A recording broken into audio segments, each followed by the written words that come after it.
Good afternoon, everyone. Before we formally start with our presentation, allow me to introduce you first your names. We are your teachers. I am Valerie Apolojoni, and you can call me Val, together with my co-teacher. Allow me to start. Everybody stand up for our prayer in the name of the Father, the Son, and the Holy Spirit. Amen. Good afternoon, class. Good afternoon. Before you take your seat, can you please arrange your chairs properly? Pick up some pieces of paper under your chair and organize yourself. Okay, I believe that we are all set. How are you doing today? Hi, how are you doing today? We're Really fine. good. Wow, that's great. And always remember that if you have a problem, and whatever the problem, always remember that being part of the solution. But first, let's have an attendance Charles, so that we will know what's an absent today. Stay present. Henry, Olive, Bud, teacher Bud, all the students are. Oh, that's great. Since no one is absent, take hands. And now we will going to have an activity. But before that, let me present first to you our classroom rules so that we will be guided as we go along with our activities. And this is our classroom rules, which rules also have filling, which always means that raise your hand before speaking. You use appropriate language to answer. Listen attentively, ensure the cleanliness, and stay focused.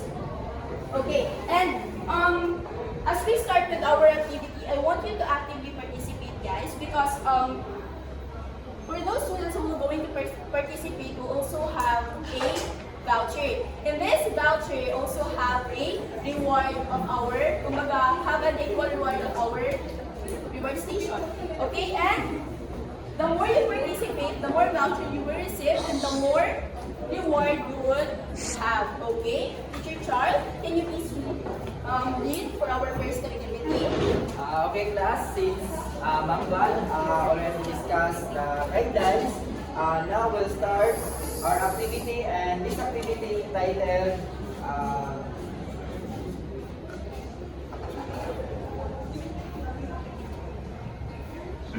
Blur.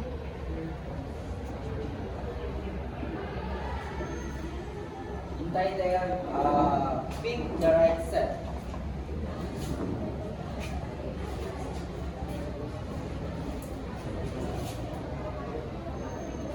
Wait for a while lang.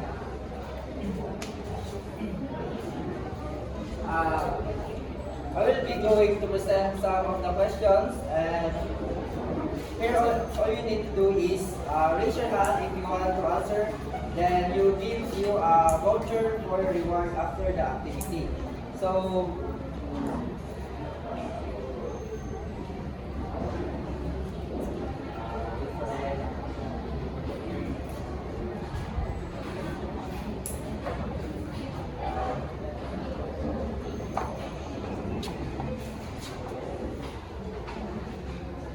So before we start with our activity, I will just repeat what Sir Charles have said, that he or she will go, he would present some of the questions using our presentation, and all you're gonna do, if you want to answer, you need to raise your hand, and if you got the correct answer, therefore you would receive this voucher, and this voucher also have an equal reward for our reward station, which is you can get after this activity. Get it? okay, Are you class, ready? settle down. So let's start our activity. So let's start. Big to the right set.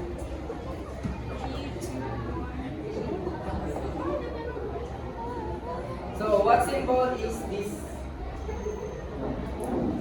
So, Yes. Yun. The answer, Sir Charles.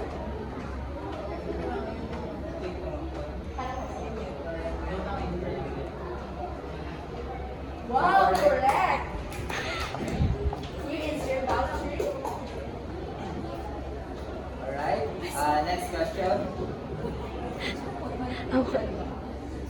So what does the symbol Any hands? represent? Yes, Sheena. Yes, Sheena. Can you please stand? Stand. What? Intersection. Is it correct? Yes. Oh, that's correct, Sheena. Congratulations. Okay. Alright, so What about the others? So next question. So what is universal means? A, a set that has no elements, a set that is smaller than other sets, a set that combines only one element, a set that contains all the Yes, elements. you Yes, raise your Gab? hand. Okay. Alright, you're Very correct. good. You have You it. That's answered. right. So Hindi na naload na si Cherry. Okay, there's another question. Who want to answer? Wala pa. what is the symbol of that represent? Other hands, please. Yes, man. Sana? Ano yung pagbasa na? Asa na? Wait lang, tanaw ko sa video. Di ba klaro? Red represents the subset of another set. Orange represents a set that contains Yung color only blue. one- Color? Letter, yes. Okay, a set that has no elements. Is it correct? Yes, it's correct. Thank you, Gwen.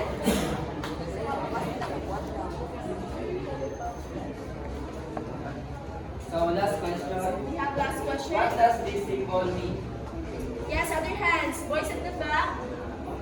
Yes, over here.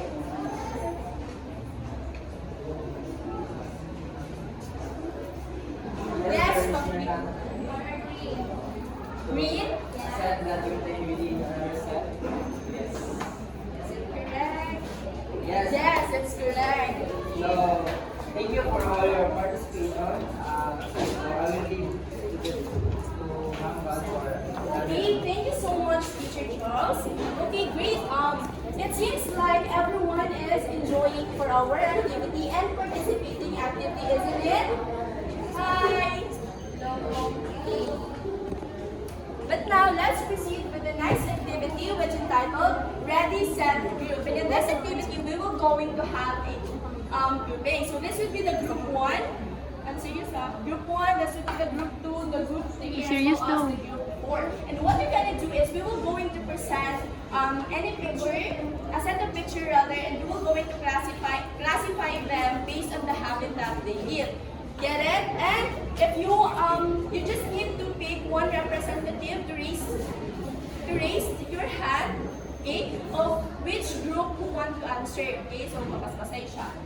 Get it? Okay. Got it.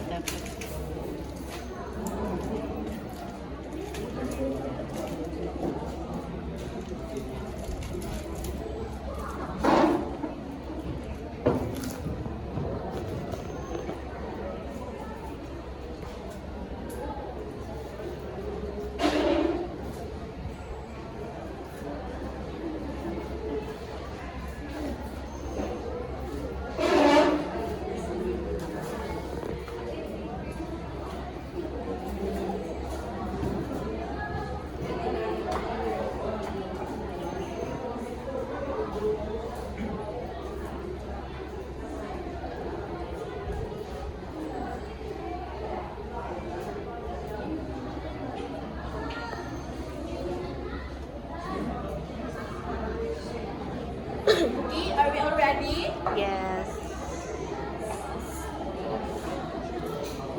Okay. Based on that picture, what have you observed? Or what kinds of animals? Or what are the names of animals that can be in land and water animals? Yes, group 1. Color blue. Color blue. Color blue. Color blue. Okay, you Seahorse answered o group 1. You color answered blue. You already Dili, answered land and water animals man. Okay, you answered blue. Green. Yes. Land and water animals? Okay, green. Ako yung land ay ang land. Ang doon kay for land niya. Ang water animals kay kuan. Ah, Therefore, you don't have the correct answer. sorry. Okay, next.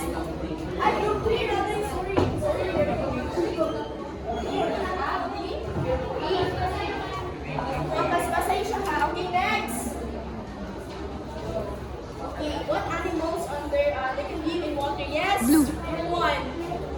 Group 1. Yellow, yellow, yellow. Ah. The group 1 already has the answer. Please check. Okay. Group 1. Can I vouch Okay, next. Yes, group. Yes, group 4. Yellow. Okay, very good.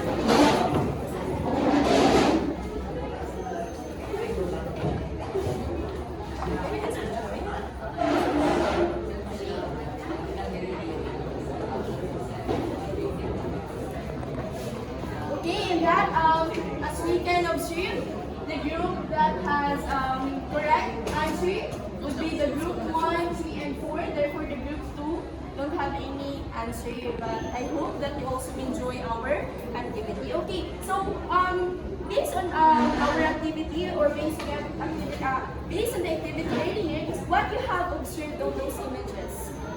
You can get the battery also. Yes? A set of animals. Very good, Gab. Thank you very much. Okay, and how many sets are there? How many sets are there? Yes, Two Ben? sets for land and water animals. Okay, thank you for your Ay, participation. two Ben. sets na, di ba? Another? Land and water? Yes. Ay, both na? Ay, for both? Ah, for both. How many sets? 3. 3 sets. Very good. There are 3 sets. We have the land, we have the water, and both land and water. Right? Okay. Okay, but if some animals can live both land and water, what might happen if one of their environment becomes polluted? What do you think? What do you think? What happened of those animals if their habitat or their environment would become polluted? Yes, do you have any? Yes, Olin? You're raising your hand?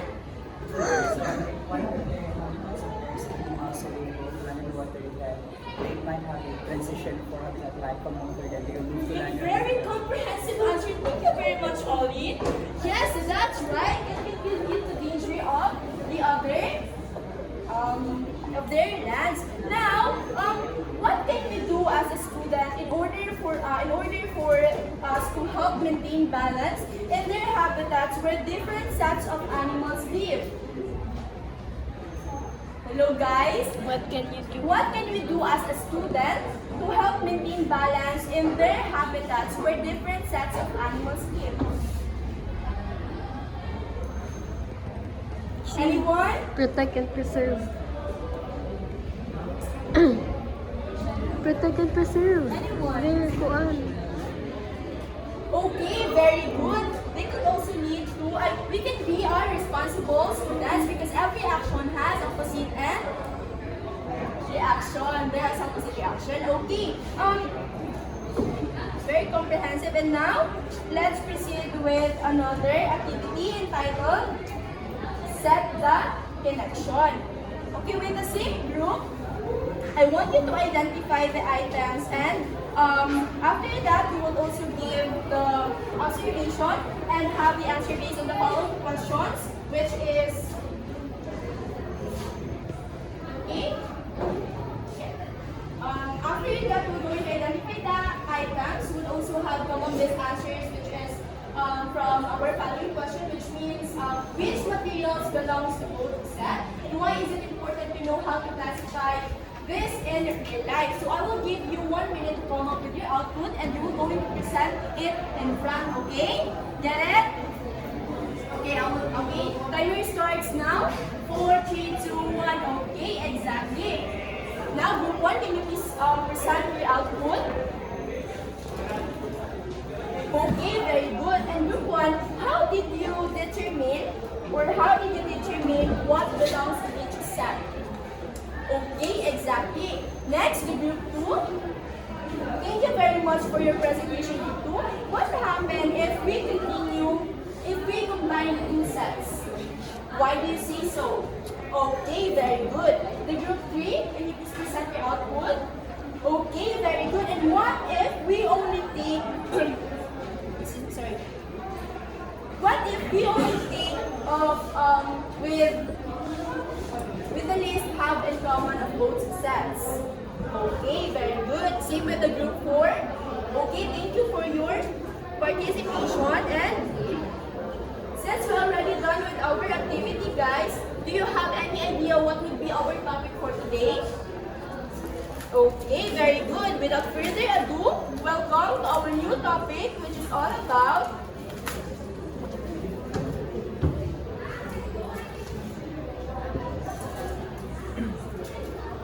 set operations. But before we formally start with our discussion, allow me to introduce to you first our learning outcome so that we will be guided as we go along with our discussion. And this would be our learning outcomes. At the end of the lesson, the students should be able to please read everyone. Okay, thank you very much. And Teacher Charles will discuss our topic for today.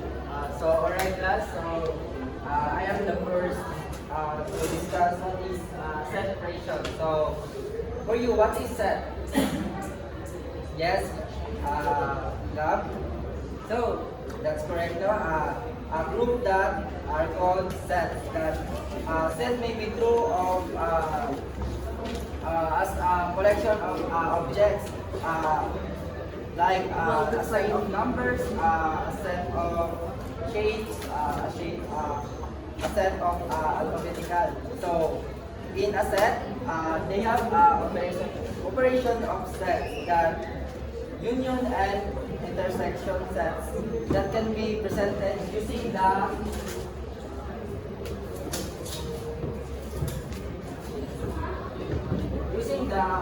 Venn diagram. So what is Venn diagram? Venn diagrams have 2 or 3 circles that intersect Overlaps. with each other from space in the middle part, and each circle represent similarity and differences. When in the middle part are the traits that they have common. So first is what is union of sets. So union of sets. The union of sets, A union B is the set of elements that are members of either set A or B. So, for example,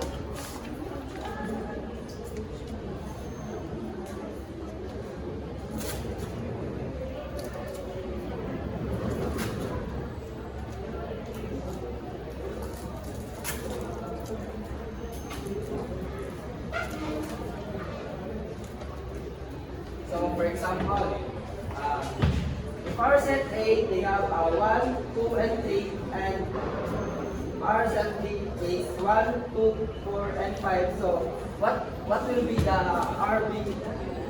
What will be our union? So then our A union B is equal to 1, 2, 3, 4, and 5. So because that you need to combine those elements. The 1, the 2, 3, 4, and 5. So, do you have any question? Why this is the answer? Why is there only So, two? so far, alright class, I want to call somebody to answer in the board for this is I want to call somebody to answer this another example. So, yes, Gab? So, if our set A have A, B, C, D, and our set B is A, E, O, U, so what would be the answer? Our A, U, so what would be our set or the elements? So we have A,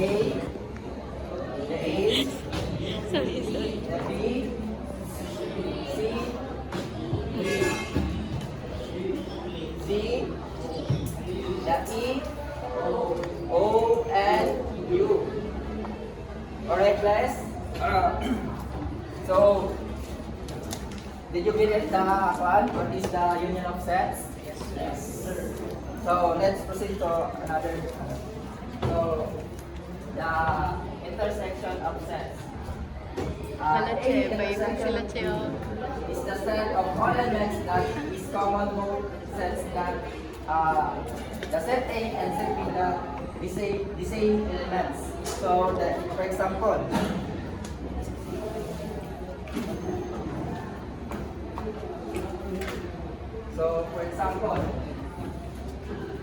if our set A have elements of 1, 2, and 3, and our set B have elements of 1, 2, 4, and 6, so what would be the intersection of sets? 1 and 2. So that's correct now. 1 and 2.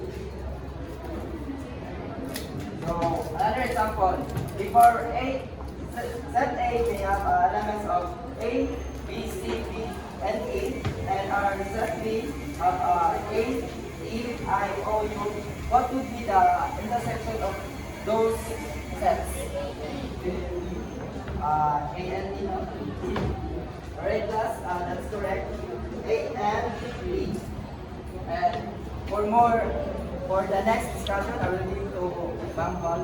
Thank you, teacher Carl. Okay, since we already done discussing about the union of set and intersection of set, we will going to apply it in a Venn diagram and how we are going to illustrate this one. So what would be the visual presentation of the union set in a Venn diagram? So from this, it basically means that the union is the set of all elements that are members of either set A and B. Therefore, the visual presentation for this one using the Venn diagram is that all the elements that is under the elements of A and B. So all of this one. Therefore, as you can observe that the element of A and B, for example, 1, 2, and 3, and then okay, that's 1, 2, 3, and then 4 brothers. So this would be 1, 2, 3, 1, 4, 5.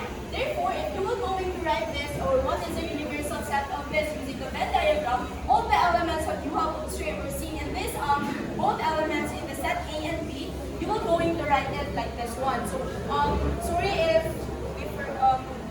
what's siya ng mic? Okay? Understand?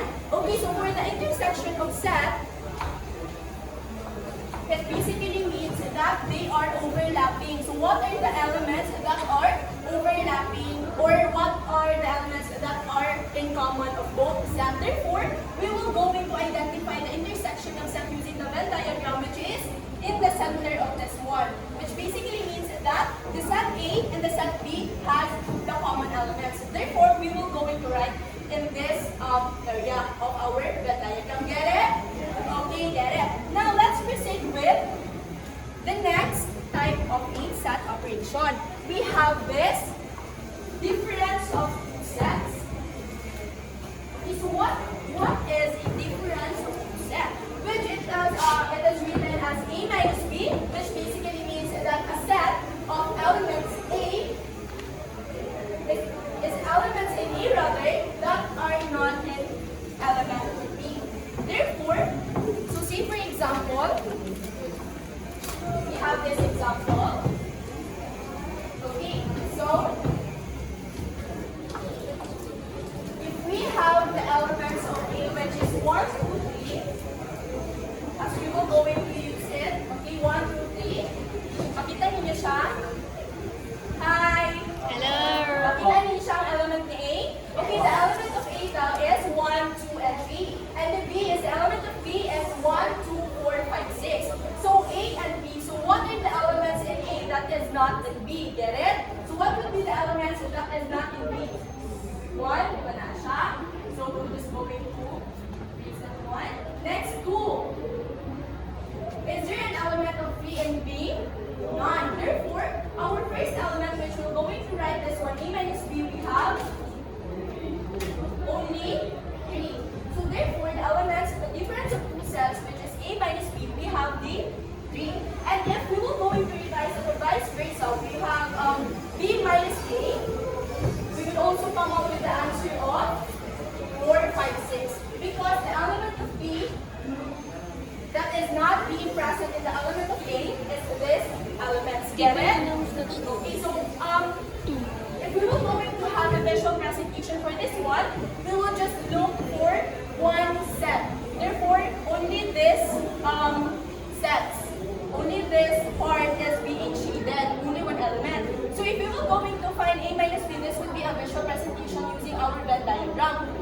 we were going to have B minus A, what would be the shaded part?